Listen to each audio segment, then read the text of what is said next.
Ku mazina ni Nderabakuru Antoine, niwe mugiye gufatanya nawe mu kigwa gikurikiraho. Rero mbere yo kwiga kandi no gukomeza ijambo ry'Imana nguko gahunda ziri, reka noneho tubanze twicishe bugufi dusenge maze niturangiza dukomeze. Muremyi wacu kandi Imana yacu, tugushimiye cyane ko waturinze twese, ukaturindira mu birere bitandukanye. Ubuntu bwawe bukabana natwe, turacahumeka. Izina ryawe ryera nirihabwe icubahiro. Mu masangaya tukwingingiye kugira ngo tubabarire byinshi bidutandukanya nawe, tugabire impano y'umwuka wera, kugira ngo ijambo tugiye kwiga ryanditswe n'umwuka turyumve nanone mu buryo bw'umwuka, ridufashe mu by'umwuka, ridufashe muri uru rugendo rugana Siyoni. Abahungu n'abakobwa, abagabo n'abagore bari hirya no hino, twese uzatuneshereze dushime izina ryawe. Tubisabye mu izina rya Yesu.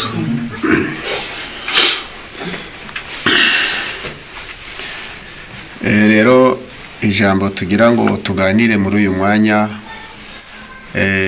ijambo ritubwira kubaka ku rufatiro rw'intumwa. Nicyo kigwa tugira ngo tuganire muri uyu mwanya, kubaka ku rufatiro rw'intumwa. Twebwe abariho muri iki gihe cyacu giheruka, tukaba tugira ngo tubabwire ngo uyu ni nawo murimo ukorwa n'abagorozi bakora umurimo w'ivugurura n'ubugorozi. Ari abemeye ubu butumwa, murusheho kumenya neza yuko ari wo murimo dufite. Nanone abataramera ubu butumwa, reka mumenye ko iki gihe Imana ibararikira namwe kubaka ku rufatiro rw'intumwa. Kimwe nuko umugaragu w'Imana yaje kubivuga, Pawulo, ubwo yari ariho abwiriza ubutumwa ari hano ku isi, yabivuze neza mu gitabo c'Abaefeso, ni igice cya 2 ku murongo wa 20. Baje kwandika amagambo avuga atya ati: kuko twubatswe ku rufatiro rw'intumwa n'abahanuzi, ariko Kristo Yesu niwe buye rikomeza imfuruka. Kubaka ku rufatiro rw'intumwa, cyo ni ijambo riri kumvikana, tutanibagiwe n'abahanuzi, uko abo bose ni ab'Imana yahamagaye kandi irabakoresha kugira ngo bayikorere umurimo unoze kandi uhesheje Imana icubahiro. Tukiri aha rero, turagira ngo tubabwire ko tukiri kw'iri jambo turiho tuvuga, hari irindi jambo Pawulo yaje kuvuga, arivuga mu gitabo c'Abakorinto ba 2. Noneho yaje kuhavuga ijambo ryiza ku murongo wa 6. Haravuga hatya ati: niyo yatubashishije kuba ababwiriza b'isezerano rishya, bataraba inyuguti, ahubwo n'ab'umwuka, kuko inyuguti yicisha, naho umwuka agahesha ubugingo. Pawulo k'umuntu w'Imana yaje kuvuga ko Imana niyo yababashishije kuba ababwiriza b'isezerano rishya. Iri jambo kuba dufatanya kumva ndetse no kurisobanukirwa, ababwirize ubutumwa bw'isezerano rishya harimo Yohana ndetse na Yesu, ndetse n'intumwa 12 Yesu yasize, ndetse na Yesu. Tunababwire ko igihe babwirizaga ubutumwa bw'isezerano rishya ndetse bakabushimangira, haje kuba akaga gakomeye kuri bo, barishwe, barakubiswe, baranyazwe bikomeye cyane kugira ngo ubutumwa bw'isezerano risha bwumvikane, habaye akaga katagira uko kameze. Nyuma yaho ukuri kwaje kunesha. Iri jambo rivuga ngo kuba ababwiriza b'isezerano rishya, tunyarukije gatoya nuko hariho n'ababwirije ubutumwa mu isezerano rya kera. Iri sezerano rya kera naryo ryari itorero, kandi ryari rifite n'ababwiriza, cyane uwo twibanda kuvuga ni Mose. Niwe wahagarariye cyangwa se wayoboye itorero rya mbere, ariryo bita isezerano rya kera. Iryo torero ry'isezerano rya kera ryakoreye aho bita i Yerusalemu, ku musozi wari waratoranijwe n'Imana, kuko tubisoma muri Ezekiyeli igice cya 5 umurongo wa 5. Aho Yerusalemu naho Imana yari yaratoranije, irongera tena ihatuza urubyaro rwa Aburahamu. Muzabisoma mu gitabo cyo gutegeka kwa 2 igice cya 7 uhereye ku murongo wa 1. Aho nabo Imana yari yarabatoranije ngo bagire kwera kw'Imana, bagire imico y'Imana, ndetse bayerereze mu isi, Imana ihabwe icubahiro ku bwabo. Nawe urabyumva, nabi Imana yatoranije urubyaro rwa Aburahamu, banatuwe no mu karere katoranijwe n'Imana ngo bakore umurimo. Aba bantu bagombye gukora neza umurimo ugaragaza ubwiza bw'Imana n'ineza yayo na kamere yayo, kugira ngo Imana ihabwe icubahiro mu isi yose. Urugero twabaha, Imana yabategetse ibintu bakagombye gukurikiza, nubwo uyu mwanya dufite tutabivuga byose, ariko twavugaho bikeya kandi byumvikana. Urebye nko mu gitabo c'Abalewi igice cya 19, haje kuboneka amagambo Uwiteka yaje kuvuga ati, umurongo wa 1, Uwiteka abwira Mose ati, bwira iteraniro ry'Abisirayeli bose uti, mubabera kuko Uwiteka Imana yanyu nduwera. Abisirayeli bagombye kwera mu ngeso, bakera mu ntekerezo no mu bikorwa, bakagaragaza Imana. Icyo ni kimwe. 2, ikindi Imana yabategetse gukora ni kiriya dusoma mu gitabo cyo Kuva igice cya 22 ku murongo wa 21. Imana yabategetse iryo torero kwita ku bakene, ikita ku mfubyi, ikita ku bapfakazi, ikita no ku mpunzi. Ibyo bintu Imana yari yarabitegetse itorero rya mbere ry'Abisirayeli, kuko Imana ari Imana nyine, kandi bikeneye kugaragaza kamere yayo. Kuri iyi Imana yabategetse ko abariko bakora, nuko ni Imana ubwayo, Imana Data wa twese, Imana ya mwijuru yaturemye, iyi Mana twizera, iyi Mana tuvuga ku manywa na nijoro, nayo ubwayo yonyine. Iyo dusomye mu gitabo cyo Kuva 34 umurongo wa 6, hari ijambo rihaba, aravuga hatya hati, Uwiteka anyura imbere ye arivuga ati, Uwiteka Imana y'ibambe n'imbabazi, itinda kurakara, ifite kugira neza kwinshi ndetse n'umurava mwinshi. Imana Data wa twese ni Imana y'ibambe, ni Imana y'imbabazi. Ndagira ngo ku bantu bose bari mu isi, aha munsi y'izuba, nta wakwanga umuntu ufite ibambe ni ry'Imana igira. Imana ikongera ikagira imbabazi, ubundi Imana igatinda kurakara, ubundi Imana ikagira ineza nyinshi, ntabwo igira neza guke.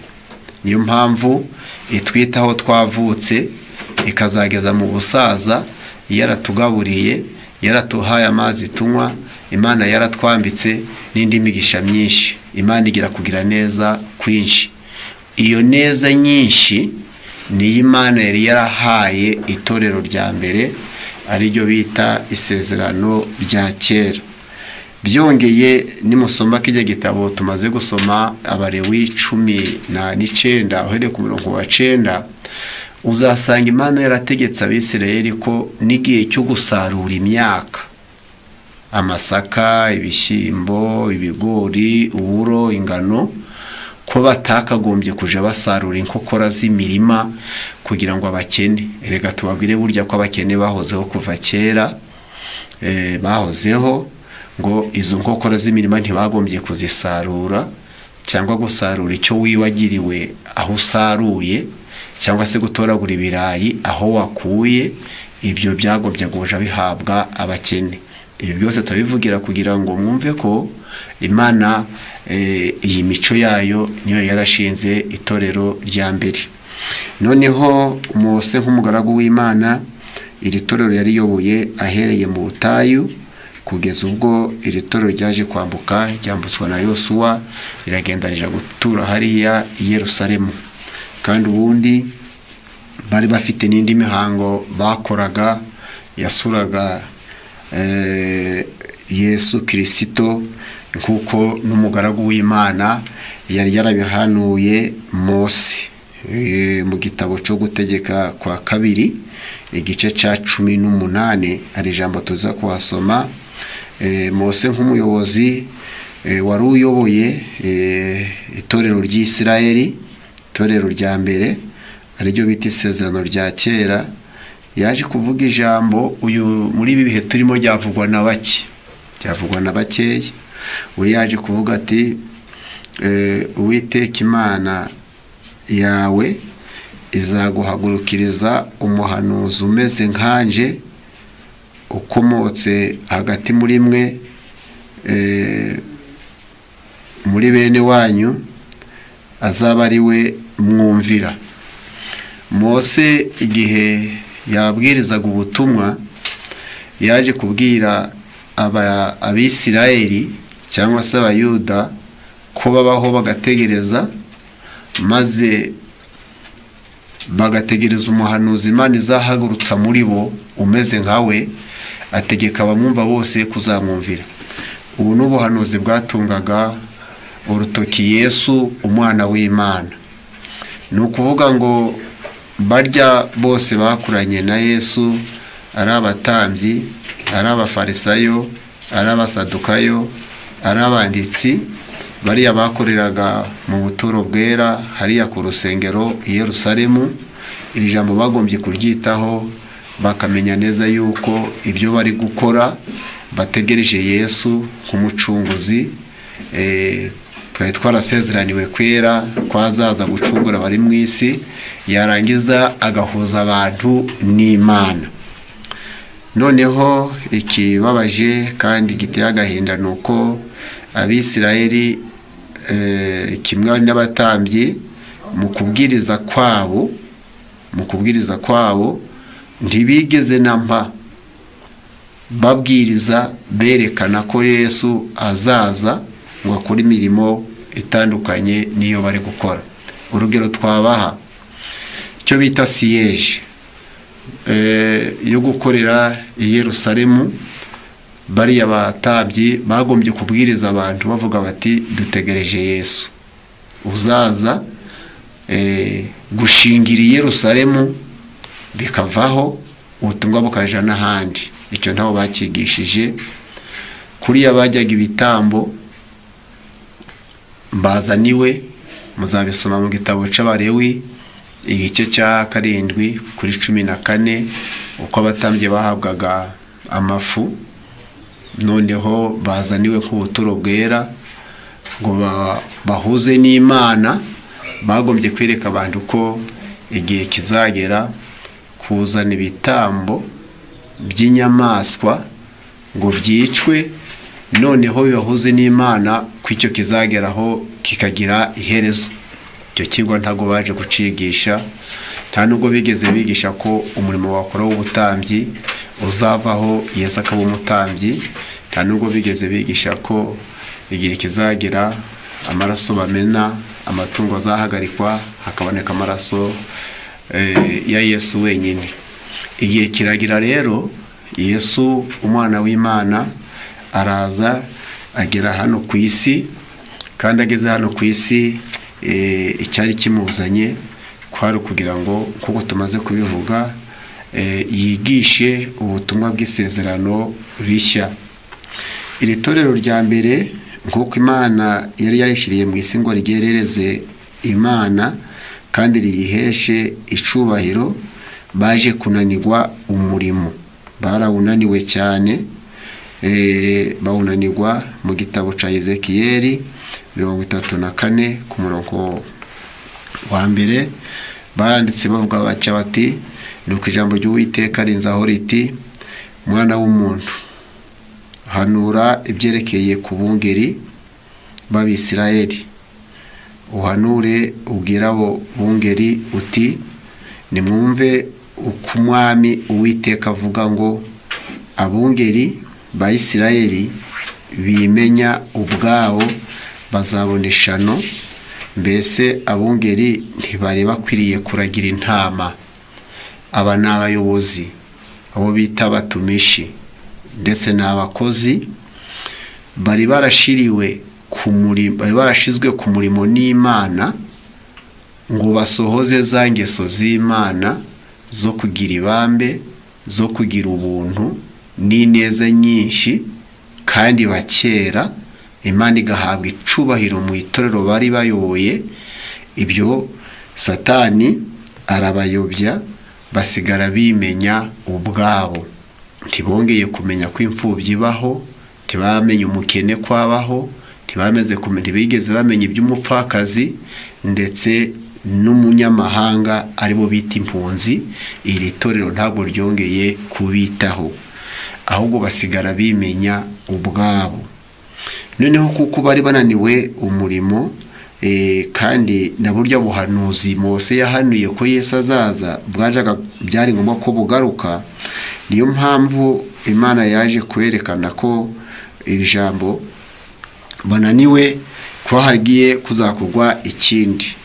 Nuko rero mwabungeri mwe, ni ku murongo wa 9 tugeze, hati, nuko rero mwabungeri mwe, nimwumve ijambo ry'Uwiteka ngo, uku niko Umwami Uwiteka avuga ati, dore nibasiye abungeri.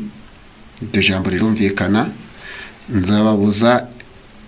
nzababuza intama zanje, kandi nzababuza kuziragira, kandi abungeri ntabwo bazongera kwimenya ubwabo. Nzakiza intama zanje amenyo yabo, ze kubabera ibyo kurya. Iri jambo ryahanuwe n'umuhanuzi witwa Ezekiyeli. Kuko twatangiranye ngo tugomba kubaka itorero ku rufatiro rw'intumwa n'abahanuzi.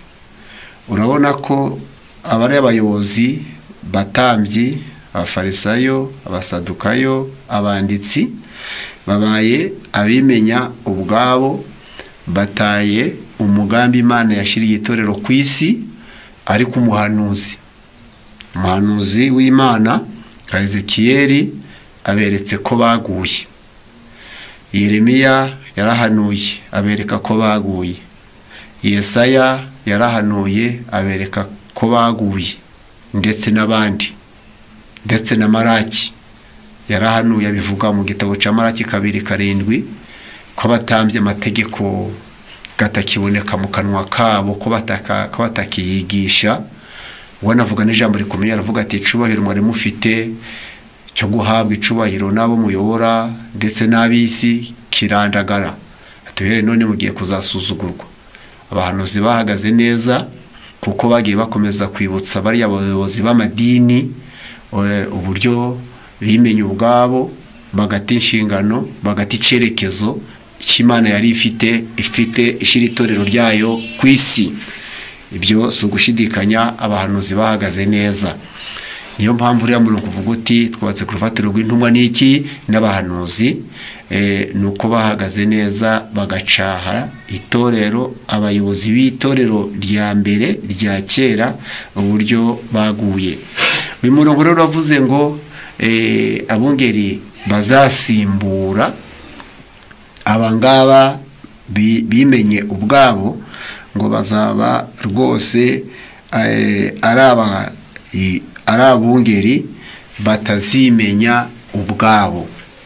Iryo jambo rero ryaje gusohora neza rwose igihe ubutumwa bw'isezerano rishya bwatangiraga, nk'uko bwatangiwe na Yohana abwiriza ubutumwa bwiza, bugatangirwa ndetse na Yesu. Noneho iyo dusomye igitabo cya Yohana, ku bantu baduteze amatwi, igitabo cya Yohana ni igice turasoma cya 4. Hari ijambo rihari rivuga ritya riti ku murongo wa 19, Yesu hari ijambo yaje kuhavuga tugira ngo dufatanye kuryumva. Mu gitabo cya Yohana ubutumwa igice cya 4 ku murongo wa 19 haravuga hacyati, umugore aramubwira ati, databuja menye yuko uri umuhanuzi.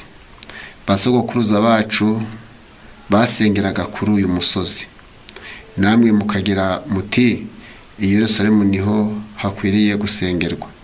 Yesu aramusubiza ati, mugore nyizere, igihe kiraje, igihe kizaza ubwo bazaba batagisengera data kuri uyu musozi cyangwa i Yerusalemu. Dore mwebweho musenga icyo mutazi, ariko twebweho dusenga ibyo tuzi, kuko agakiza kava mu Bayuda. Ariko igihe kiraje ndetse kirasohoye ubwo bazasengera kuri ukuri, ubwo abasenga by'ukuri basengera data mu mwuka no mu kuri, kuko data ashaka ko bene abo ari bo bamusenga. Ku bantu baduteze amatwi, aho twasomye muri Ezekiyeli igice cya 34 ku murongo wa 9, umuhanuzi yasezereye bariya bahanuzi bimenye ubwabo. Naho hano dusomye Yesu asezereye, noneho ibyo gusengera ku musozi w'i Yerusalemu, n'uwo musozi wa Gerizimu wavugwaga n'uwo mugore, ahasigaye ubutumwa bukagenda bukaja ku isi yose. Ubwo ahangaha niho isezerano rya kera ryarangiriye. Noneho iyo twongera gusoma Mariko, ku baduteze amatwi, iyo dusomye nanone Mariko, naho tuhasanga umurongo usezerera isezerano rya kera, imibwiririze yabo ndetse n'uko baguye. Tuhasoma iri jambo, ni Mariko igice cya 1 ku murongo wa 1 barandika ngo, itangiriro ry'ubutumwa bwiza bwa Yesu Kristo umwana w'Imana, nguko bwanditswe n'umuhanuzi Yesaya, ngo nuko ndenda gutuma integuza yanje imbere yawe, izantunganyiriza inzira yawe. Ijwi ry'urangurira mu butayu ati, nimutunganye inzira y'Uwiteka, mugorore inzira ze. Niko Yohana yaje abatiza mu butayu, abwiriza abantu iby'umubatizo wo kwihana, ngo bababarirwe ibyaha byabo. Tega amatwi hano rero, abatuye mu gihugu cy'Iyudaya n'i Yerusalemu bose barahaguruka baramusanga, ababatiriza mu ruzi Yorodani, bavuga ibyaha bakoze.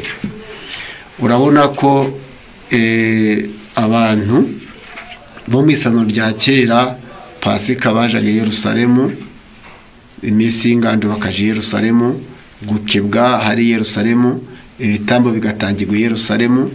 Ariko aho birahindutse igihe Yohana yaratangiye kubatiza mu butayu, abantu bavuye i Yerusalemu. Bavuye i Yerusalemu basanga Yohana mu butayu. Ubwo birahindutse, agakiza kwari ukuja i Yerusalemu, none birabirindutse agakiza kabaye kuja mu butayu kwa Yohana. Guhera k'uyu murongo dusomye ngo ni itangiriro ry'ubutumwa bwiza. Igihe basangaga Yohana mu butayu, ntabwo bongeye kujanayo ibitambo, ibyo byari birangiye, agakiza kari kamaze kuva i Yerusalemu. Kandi uyu Yohana yarasohoje bwa buhanuzi bwa Ezekiyeli 33:9, yabaye umukozi utimenya nk'abarya abatambyi n'abafarisayo. Kuko iyo dusomye nanone Luka igice cya 4 cya 3 uhereye ku 17 ukamanuka hepfo, uyu mugaragu w'Imana nk'umukozi muzima yaravuze ati ufite imyenda 2 ngumwa guhe utawufite. Ntabwo yavuze ngo bawumuzanire, arongera aravuga ngo n'ufite ibyo kurya nawe nagenze atyo. Ubwo ntabwo yimenye ubwabo, ahubwo yamenye bakene, kuko ariyo bite y'Imana gushira itorero ku isi kugira ngo rimenye abakene kandi ribafashe. Uko nguko niko uyu mugaragu w'Imana Yohana yaje gukora, kandi abwiriza ubutumwa ari mu butayu gusimbura ubwari hehe i Yerusalemu. Noneho Yesu nawe nk'umukozi w'Imana akaba n'umucunguzi wari umaze kugera mu isi, yaramaze kwerekana neza yuko igihe gisohoye ubwo batozongera gusengera Imana i Yerusalemu, ahubwo ko bazasenga Imana ndetse no mukuri, kandi akaba nanone ari ryo tangiriro ry'ubutumwa bwiza bwa Yesu Kristo. Noneho tukiraha Yesu nawe ubwihe yatangiraga, muze kudutega amatwi, kugira ngo yubake itorero rya mbere, nako itorero ry'intumwa hano ku isi, nk'umukozi kandi watumwe n'Imana, akaba ndetse n'umucunguzi w'abari mu isi. Ari kubwiriza nawe hari ijambo yakoresheje, kandi ni iry'ingenzi natwe tugomba kwitaho uyu munsi n'iyi saha mu gihe cyacu, kuko ahangaha ikigo turi kwitubwira ngo tugomba kubaka ku rufatiro rw'intumwa n'abahanuzi. Ubwo rero mu gitabo cya Matayo hari ijambo dusoma mu gice cya 3, ubutumwa bwa Yesu yarabwirizaga hano ku isi, yatangije iri jambo natwe tugomba kwitaho. Iri jambo ryaje kuvugwa Richard T igice cya 3, ni ijambo ryaje kuvugwa na Yohana ryo duheraho ku murongo wa 11. Yaravuze ngo njiweho ndababatirisha amazi ngo mwihane, ariko uzaza hanyuma yanje undusha ubushobozi, ntibinkwiriye no gupfundura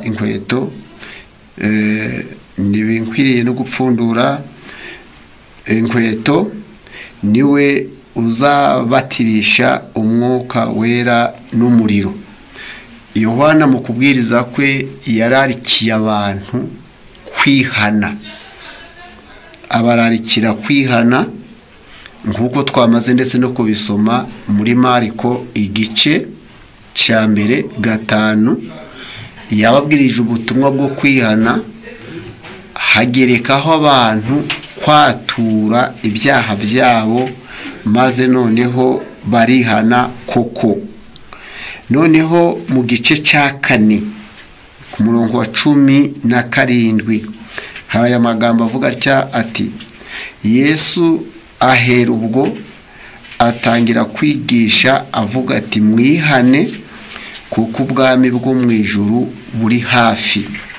Ni ukuvuga ngo kubaka ku rufatiro rw'intumwa nka Yohana, nka Yesu, reka tubabwire ko abantu bagomba kumenya kwigisha abantu kwihana ibyaha byabo, n'abantu bakwiriye kumenya kwihana ibyaha byabo bakabyatura, maze noneho bakababarirwa ibyaha byabo.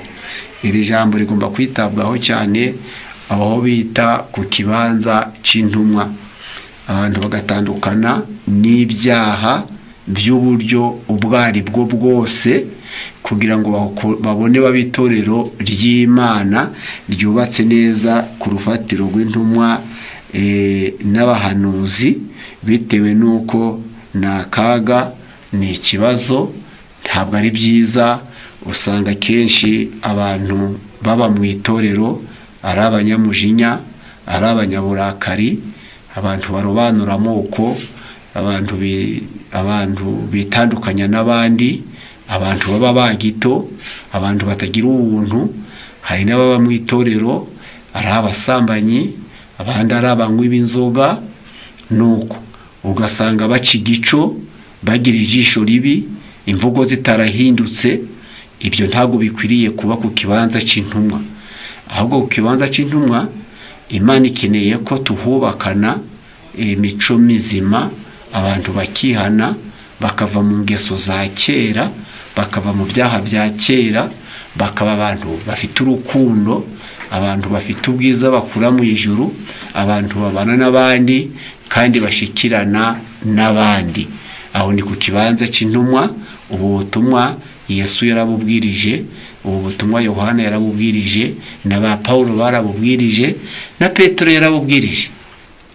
Mu byakozwe n'intumwa abwira abantu ko bihana, nabo baravuga bati ese tugire dute? Reka rero kuba twumva aho muri hose, nk'uko Imana yaduhamagariye kugira ngo ikigihe nk'iki twubake ku rufatiro rw'intumwa n'abahanuzi, reka iyi ngingo tuyishingeho agati kandi ihabwe ingufu. Abagore baje bamenya kwihana, bubatse kuri iki kibanza, abakobwa baje bamenya kwihana, abasore bamenye kwihana, kugira ngo Imana ihabwe icubahiro. Ahangaha ni ku kibanza cy'intumwa. Ikindi tusoma hariya ku kibanza cy'intumwa ni igitabo dusoma Yesu yaje gukoresha, ni mu gitabo cya Luka, ni igice cya 12 ku murongo 33. Yesu yategetse abizera kugurisha bagatanga. Yesu yategetse abizera kugurisha bagatanga, bamara gutanga ngo bakaba bidodeye udusaho tutazasaza iteka ryose. Anabereka ko umutungo batanze ugafasha abantu, ugafasha abatishoboye, ngo ububitse mu ijuru aho umujura atazagera cyangwa se ingese. Ubwo ni ukuvuga ngo iyo ngingo igomba kwitabwaho. Ni Yesu wategetse kugurisha ugatanga. Navuga no muri aya magambo kuvuga ngo umuguri ibyo mufite mutange, ni ijambo rishaka ko mu muntu cyangwa se mu rugo cyangwa mu muryango, nk'uko abantu bakenera amafaranga yigisha abana, bakakenera amafaranga bakuramo imyambaro, bakakenera amafaranga bashakamo ibyo barya, abanyamuryango bakwiriye kuja bagira amakene yuko nta turo bafite, mbese ko nta n'ituro baheruka hari gutanga. Noneho bagashaka ikintu bagurisha ngo batange. Uyu murongo niho uhawe agaciro, kuko haravuze ngo mugure ibyo mufite mutange. Ni ukuvuga ngo aya makene akwiriye kuja baha k'umuntu, ugakenera kugurisha ngo ubone ituro uture. Iri jambo ni Yesu waritegetse. Aha ni ku kibanza cy'intumwa. Intumwa rero zo Yesu yatoranije akanazisiga, ntabwo baciye ukubiri na Yesu, bakoze neza kandi baramwerereza, nk'uko tubisoma mu gitabo cy'ibyakozwe n'intumwa. Iri jambo dusomye Yesu yivugiye ngo abantu bagurishe batange, ryahawe agaciro. mu gitabo cy'ibyakozwe n'intumwa igice cya 4 ryahawe agaciro ku murongo 34 niho baje kuvuga batya bati iryo jambo Yesu yavuze ryaje guhabwa agaciro bati nta mukene wabagamo kuko bari bafite amasambu bose cyangwa amazu babiguraga bakazana ibiguzi by'ibyo baguze bakabishira intumwa nazo zikagabanya abantu umuntu wese agahabwa icakenye. Ubwo Yesu amaze kuja mu ijuru yaragiye itorero ry'intumwa ryasigaye abantu bagurishaga amazu bakagurisha amasambu bakagurisha ibyo bafite kandi ngo bagatanga ku buntu n'umutima ukunze. Igitabo kiratubwiye ngo mu gutanga kwabo bitaga ku gufasha abantu babakene kandi bakabikora nk'itegeko basigiwe na Yesu. Ku bantu bakiduteza amatwi niba mubyumva uko imirongo iri kugenda buri gitorero Imana yarishiriye ku isi ngo ribe proje yayo ku kwerekana imico myiza y'Imana ifitiye abantu, kuko dusoma ko aho icyaha kigereye hano ku isi yuzuye kurumba, isi yuzura abajura, isi iragenda yuzura abakene, iragenda yuzura abapfakazi, isi iragenda yuzura abakecuru batagira epfo na ruguru, ndetse yuzura n'impunzi. Isi ifite akaga kuva kera kugeza uyu munsi. Noneho itorero ry'Imana Imana irishyirira ku isi kugira ngo rigwane intambara rwose ikomeye yo gufasha abantu mu izi ngorane zakomotse kuri Satani. Ubwo ni ukuvuga ngo itorero Imana yarishiriye ku isi ari proje y'Imana. Aho byaje kuzamba mu gihe nk'iki turimo ubu nuko hari abantu bakora proje bagashinga itorero bagashinga idini ari nk'uko umuntu ategura umushinga uzamufasha we n'abana. Ibyo bintu ntago biri muri Bibiliya, ahubwo itorero ni umushinga w'Imana, ni uguhesha icubahiro. No mu gitabo cy'Imigani baje kwandika baravuga bati ufashije umukene abagurije Uwiteka nawe akazamwishura. Ni ukuvuga ngo iyo ugize neza ubugaragaje Imana nk'uko biri. Rero uyu murongo wo kugurisha no gutanga ni Yesu wawutegetse, kandi kuya kuwutegeka siko kuwutegeka ahubwo muri bite y'Imana iri kure mu muntu niko yamuremye. Imana yaremye umuntu ugomba kugira ubuntu agatanga, nk'uko tubisoma mu gitabo cy'Abefeso. Abefeso igice cya 2 ku murongo wa 10 ku murongo wa 10. Abefeso igice cya 2 umurongo wa 10 hari ijambo rivuga bati kuko turabo yaremye ituremeye imirimo myiza muri Kristo Yesu iyi Imana yiteguriye kera kugira ngo tuyigenderemo. Ni ukuvuga ngo Imana iri kure mu muntu yamuremeye muri we imirimo myiza. Ni ukuvuga ngo umuntu ataracumura, kuko umuntu agira akaboko akagira amazuru akagira umutwe, umuntu Imana namuremeyemo icyo bita imirimo myiza. Imirimo myiza birumvikana ko uri mu mwuka w'Imana unazi n'iki Imana ivuga, nta bantu barakwiriye guhendahenderwa kugira ubuntu no gutanga, ahubwo uw'Imana wese ari mu mwuka w'Imana atanga nezerewe, atanga bikunze, kuko ariko Imana yaje kurema umuntu. Niyo mpamvu Yesu yahereyeho ati mugurisha ibyo mufite mutange ku buntu. Itorero ry'Intumwa ryarabisoje bakora uyu murimo, ibyo batanze byose bikaza bigahabwa abantu, kandi iryo torero ryagaragaje urukundo Imana ifite ndetse n'imico yayo. Ku rufatiro rw'intumwa hari n'irindi jambo Yesu yaje kuhavuga, naryo turisome mu gitabo cya Matayo muri Matayo ni igice ca 10, aho turaza gusoma kugira ngo tunyarutse ni ku murongo wa 7. hari amagambo avuga ati nimugende mwigisha muti ubwami bwo mu ijuru buri hafi, mukize abarwayi, muzura abapfuye, mukize ababembe, mwirukana abadayimoni, mwaherewe ubusa namwe muje mutangira ubundi. Uyu ni umurongo dusomye wa Matayo igice ca 10 ku murongo wa 7 n'uwa 8. Yesu ategetse intumwa ko zikora umurimo mugari ndetse umurimo uremereye, kwari ukubwiriza abantu ubutumwa bwiza, bakavuga ko ubwami bw'Imana buri hafi, bakazura abapfuye. Uwo ni umurimo ukomeye cyane. Bagakiza ibibembe, bakirukana abadayimoni. Ijambo ngo ibyo babikore ku buntu kuko nabo baherewe ubuntu. Icyo tugira ngo tubabwire kuri iyi ngingo, mu isezerano rya kera mu gitabo cyo kubara igice ca 18 uhereye ku murongo wa 20 ukageza 24, abakozi bo mu ihema nk'abatambyi bari barahawe icya 10, bagiherewe umurimo bakora wo guhuza abantu n'Imana bakoresheje igitambo mu isezerano rya kera.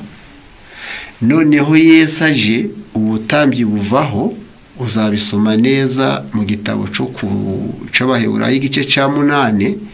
Ubutambyi buvuyeho haba basimbuwe n'intumwa 12, kandi bakaja ku isi yose badakoreye mu ihema cyangwa se mu rusengero. Aba nibo Yesu abwiye ngo bo baherewe ubuntu batangire ubundi. Biba ikibazo muri iki gihe cyacu, aho umuntu abwiriza akaba umukozi w'Imana, akahembwa icya 10, agahembwa amaturo yitwaje bariya batambyi bahawe icya 10 n'amaturo. Dore ikibazo kiba gihari, kandi Bibiliya ivuga yeruye, nuko Paulo yavuze ati niwe watubashishije kuba ababwiriza b'isezerano rishya. Ubwo mu isezerano rishya umurimo wo guhuza abantu n'Imana binyuze mu bitambo uwo warangiranye n'abatambyi. Noneho Yesu atora intumwa 12 warababwiye ngo baherewe ubuntu batangire ubundi. Ubwo ni ukuvuga ngo impano yo gusenga ntacyo ugomba kuyigura, ugomba kuyihererwa ubuntu. Nawe wazasengera umuntu tuzagira icyo umusaba. Si ugushidikanya ku bantu bagenda hirya no hino no mu bindi bihugu. Ubu hari abantu bagiye bubaka ibyumba byitwa iby'amasengesho. Niba basengeye umuntu arwaye bakamusaba wenda 2,000, undi akasaba 5. Nuko umuntu ufite ingorane nyinshi ziruhije zibabaje hirya no hino usanga baziciriranwa, agasanga ati gusenga kwawe turagusengeye ariko ugomba gutanga iki. Ubu mu bindi bihugu hirya no hino hari abantu bitwa ngo ni batumishi, bafite Bibiliya, usanga bafunze amakote na karuvati, nuko bakagenda baje gusengera, ndetse nk'abantu bagiye gufata ingendo, abagiye kuja mu bucuruzi, bajaza mu Bushinwa, bajaza Dubai. Nuko akinjira mu nzu ati rero ugiye gufata urugendo, ugiye mu byashara, ati nk'umukozi w'Imana, nk'uw'Imana yatumye, ati ndi kugira ngo nze gusengere uzagende neza. Ubwo icyari guhigisha ari ukugira ngo asenge, namara gusenge acure akadorari, acure amafaranga. Ibyo urabisanga bigenda bikorwa mu migi no mu byaro. Abandi basengera mu modoka baturisha amafaranga bashira mu mifuka yabo, abandi bagenda basengera mu mabato, bagira ngo bature bashire mu mifuka yabo. Mbese ugasanga Bibiliya yayigize urushoro rwatuma imbabura yaka, bwatuma umwana yambara, bwatuma inyota ishira. Ni ukuri mu kuri kwa Bibiliya umuntu akagura avuze ngo mwaherewe ubuntu mutangira iki ubundi, ukuriye gusenga ugira ngo Imana ifashe abusengera, ukabwiriza abantu ugira ngo bakizwe ibyaha bazaje mu ijuru. Noneho wowe ubwawe ukigana Pawulo. Ni byakozwe n'intumwa igice cya 20 uzahere ku murongo wa 17. Yesu aganira n'abakuru b'amatorero b'Imileto, yarababwiye ngo muzi ko aya maboko yanje ariyo yankenuraga. Ni Pawulo wabivuze ngo amaboko ye niyo yamukenuraga, ngo ntiyifuje ikintu c'umuntu uwo ari we wese.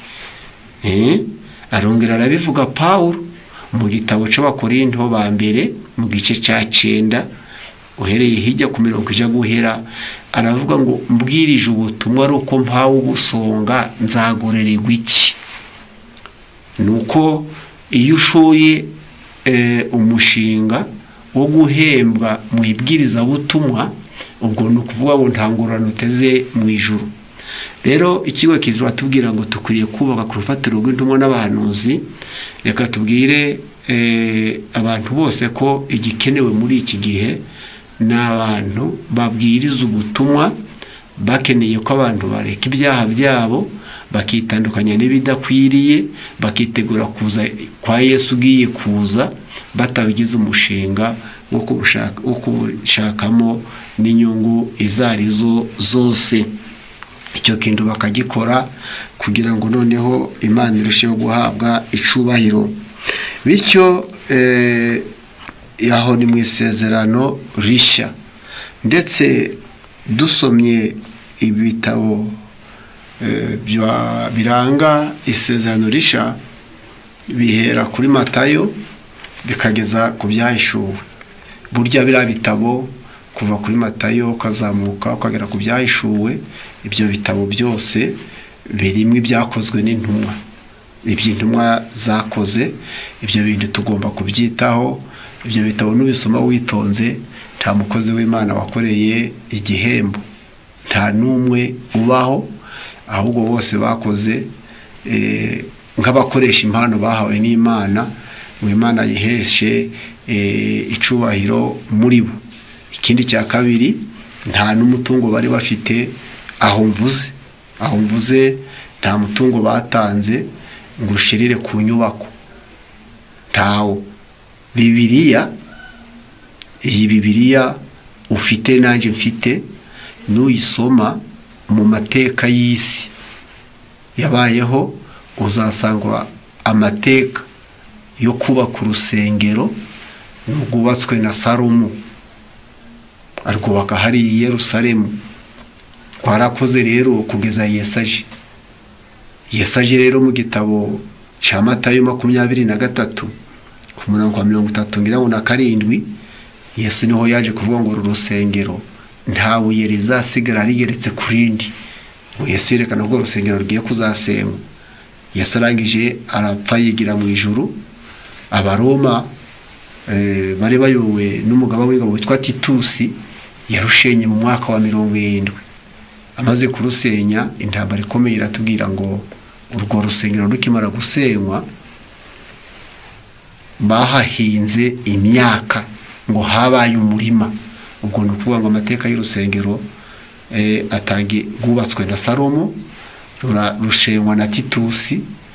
Ubwo ni kera cyane, ni kera cyane. Ubwo itorero ry'intumwa ryabwirije imyaka yagera muri 315 nta rusengero bakoresha rubaho. Basengaga nkuko Yesu nawe yakoraga, nkuko tubisoma mu gitabo cya Matayo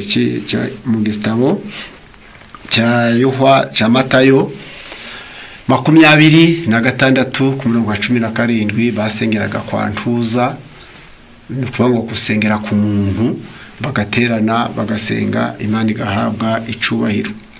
Ubundi urasanga Yesu ateranije amateraniro ku nyanja, ubundi urasanga Yesu azamuka ku musozi wera Yuno, ubwo bagaterana. Uko niko Yesu yaje gukora. N'intumwa nazo niko zabikoze. Usomye mu gitabo cy'ibyakozwe n'intumwa ni igice cya 16 ku murongo 13 ngo bagiye inyuma y'umugi. Bageze inyuma y'umugi ngo hari ahantu bakekaga ko babona aho bicara bagasenga. Uko niko intumwa zabayeho, basenze umutungo wabo batawumarira ku matafari ndetse na sima n'isakaro n'ibiki. Imyaka 300 ariyo Efeso na Simuruna barangije ari gutyo bakora. Rero nyuma yaho aricyo kino gihe cyacu turimo, nyuma yaho no kuvuga ngo gihe cy'intumwa zaje kwicwa zigubwa nabi, ariko byaje kuzagira ubwo noneho igihe kiza kugera aricyo kino gihe cyacu turimo. Uriya muco w'intumwa, iriya gahunda y'intumwa nanone Satani aza kuyirimanganya. Uyu munsi duhagazemo w'amadini menshi atuye ku isi, uyu munsi wa none ibintu by'inyubako byaragarutse, ibintu by'ibihembo birongera biragaruka. Bimaze kugaruka, niyo mpamvu Ellen White yaje mu guhanura mu gitabo cy'inyandiko z'ibanze. Ni ijambo ryavuzwe na Ellen White nk'umuhanuzi kazi twemera, ku paje y'138 yaje kuvuga ati ikigendanye n'impano ntikirashira ku isi. Arongera avuga neza yuko mu ibwirizwa ry'ubutumwa bwa marayika wa gatatu, ubwo butumwa bugomba kugarura itorero ku kibanza c'intumwa.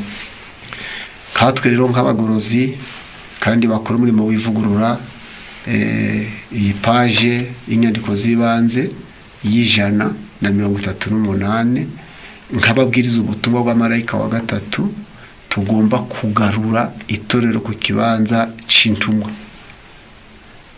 Kandi kugarura itorero ku kibanza c'intumwa ni ukubwiriza nk'uko Yesu yabwirije, tukabwiriza nk'uko Yohana yabwirije, tukabwiriza nk'uko Petero yabwirije, tukabwiriza nk'uko Paulo yabwirije, ndetse n'abatito, ndetse n'abatimoteyo, ndetse n'abandi. Tugomba kubwiriza natwe imibwiririze yacu tutagize itorero aho proje y'iby'imibereho yacu, ahubwo tugomba kubwiriza twerekeje aho Yesu yerekeje, kugira ngo tubwirize abantu bihana ibyaha byabo bakiranuke, kugeza ubwo noneho bazibona mu ijuru. Tukongera tukabwiriza abantu kugira ubuntu, bamara kugira ubuntu bakaba ba presence imico y'Imana ku isi. Tukabwiriza abantu kwiyibutsa kugurisha ibyo bafite bagatanga, kugira ngo bafashe abakene, bafashe imfubyi, bafashe abapfakazi muri kigihe cyacu giheruka cyo mu minsi y'imperuka.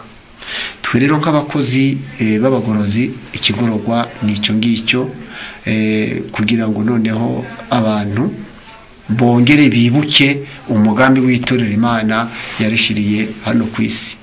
Natwe tukabwiriza rero nta gihembo, nk'uko twabisomye mu gitabo cya Matayo ni igice cya 10 ku murongo wa 7 ko twaherewe ubuntu, natwe dukwiriye gutangira ubuntu. Tukanababwira ko ubutumwa tubwiriza, ubutumwa twigisha ni ubutumwa buheruka. Ubu ni ubutumwa buheruka, ni ubutumwa buriho mu mpanda ya 7.